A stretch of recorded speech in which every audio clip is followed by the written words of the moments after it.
শিক্ষার্থী সংসদে যে ভোটটা হলো, সেই ভোটটা আসলে কি বার্তা দিচ্ছে? আমাদের কাছে একটু অবাক লেগেছে এবং অনেকেই কষ্টও পেয়েছেন দলমতের ঊর্ধ্বে এসে। বিশেষ করে কাদের এবং বাকের যারা জুলাই গণ অভ্যুত্থানের হিরো, মাত্র ১ বছর ২ মাস আগে কাদের অবস্থা আমরা সবাই জানি, বাকেরকেও সবাই চিনে। সেই শিক্ষার্থীরা কেন ভোট পেলেন না? এটা কি কেবলই শিবিরের কারিশমা, নাকি আপনাদের যে ছাত্র সংসদ মানে ছাত্র সংগঠন গণতান্ত্রিক ছাত্র সংসদ, তাই তো, বাকশাল বাংলাদেশ গণতান্ত্রিক ছাত্র সংসদ, তাদেরও কোনো ত্রুটি অথবা এক ধরনের অহংকার বোধ থেকে এই পতনটা হলো? আন্তরিকভাবে ধন্যবাদ জানাচ্ছি যারা শুনছেন, এবং আমার সাথে দুজন খুবই সম্মানের, আমার খুবই কাছের দুজন আলোচক আছেন, তাদেরকেও ধন্যবাদ জানাচ্ছি। চমৎকার আলোচনা আমরা শুনছিলাম। দেখুন, আমি প্রথমত একটা ব্যাপার আমাদেরকে একটু অ্যাডমিট করা জরুরি, যে কেন্দ্রীয় সংসদে বাকছাস খুব একটা ভালো করতে না পারলেও হল সংসদগুলোতে কিন্তু বেশ কিছু জায়গায় ইভেনচুয়ালি সরি আমি এটাকে কম্পেয়ার করছি, বাট ছাত্রদল থেকেও ইনফ্যাক্ট ভালো করেছে। আপনি যদি একটু দেখলে আপনি দেখবেন ছাত্রদল থেকেও তারা অনেক ভালো করেছে।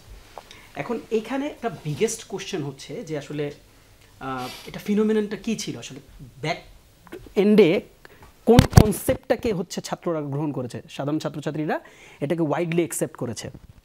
আমরা আলোচনা শুনছিলাম, ভাই আলোচনা করছিলেন। দেখেন, এইখানে আমার কাছে যেটা মনে হয়েছে যে শিবিরের যে ক্যাডার ভিত্তিক রাজনীতি, আপনারা জানেন যে তাদের যে লিডারশিপ অ্যান্ড স্পেশালি তাদের যে চেইন অফ লিডারশিপ, এখানে শুধুমাত্র ছাত্র সংসদের বা ডাকসু বলি বা জাকসু বলি, যে কোনো জায়গায় বলি, এখানে কিন্তু ভোট শুধুমাত্র আপনার ওই আপনার ব্যক্তি মুভিংয়ের উপর ডিপেন্ড করে না, তাদের অ্যালামনাই লেগেসিটা কেমন, এখানে অনেকগুলো ক্যালকুলেশন আছে। ধরেন মিশু ভাই, আপনি যে ইউনিভার্সিটি থেকে বিলং করেন, আপনি ইউনিভার্সিটিতে অনেক বেশি পরিচিত, আপনি ডিবেট সার্কিটের সাথে আপনার কানেকশন ছিল। সরি, আমি কিছু পার্সোনাল বিষয় আনছি। তো আপনি বিতর্ক বিভাগকে যখন আপনি বলে দিবেন, আপনার সাথে রানিং ডিবেট সার্কিটের সাথে ভালো কানেকশন, আপনি যখন বলে দিবেন যে তোমরা অমুককে নিয়ে মুভ করো, আপনি কিন্তু অ্যালামনাই হিসাবে কাজ করছেন। এটা কিন্তু একটা বিগেস্ট ফ্যাক্টর। কিন্তু আপনার উপর অনেকের আস্থা আছে, আপনাকে দীর্ঘদিন ধরে মানুষ চেনে, কাজে আপনার কথায় এই ভোটটা হচ্ছে জিওমেট্রিক্যালি বাড়ছে। কিন্তু তো আমাদের কাছে যেটা মনে হয়েছে যে এখানে যেহেতু বাকছাস একেবারেই নতুন একটা সংগঠন, এই জায়গাটাতে অ্যালামনাই তার নাই, তো ছাত্রদলের বিশাল অ্যালামনাই ছিল।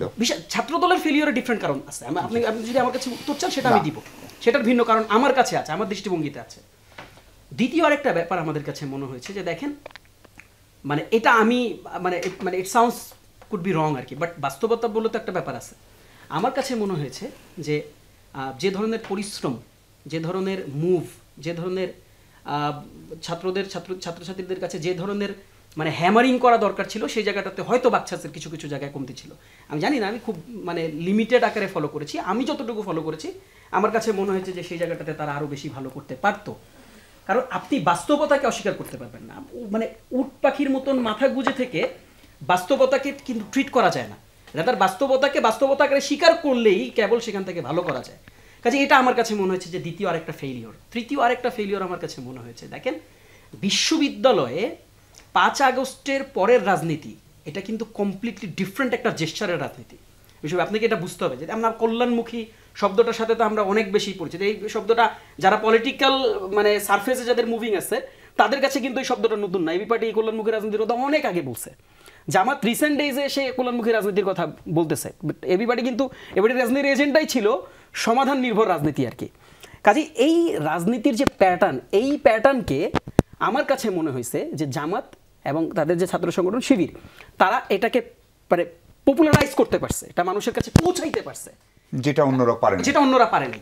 এবং এটা যেটা হয়েছে যে যেটা আপনাদেরকে বললাম, যে এটার একটা চেইন অফ কমান্ডের কিন্তু একটা ইফেক্ট আছে।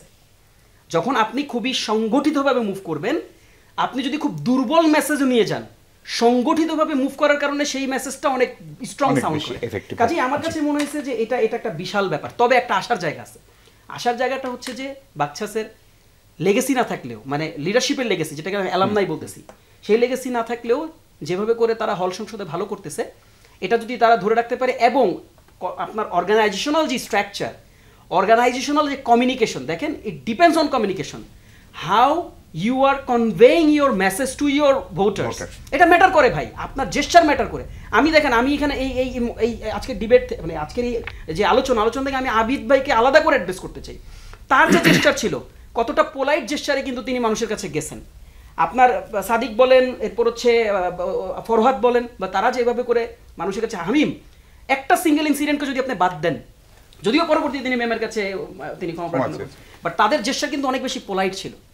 সেভাবে করে আমার কাছে মনে হয়েছে যে এই জেস্চারটা যদি বাচ্চা তো তাদের মধ্যে থাকে, আমি এটা বলতে চাই না তাদের এই জেস্চারে মানে রুডনেস ছিল, এটা বলতে চাই না, বাট এই জেস্চারটাকে যদি সত্যি করে তারা গ্র্যাব করতে পারে, সত্যিকার অর্থে যদি ওরকম স্ট্রং ভাবে মুভ করতে পারে, সামনের দিনে তাদের জন্য, এখন ডাকসু কিন্তু বছরে বছরে হইতে হবে, হওয়ার কথা, মানে হইতে হবে, এটা আমাদেরকে করাতে হবে এটা।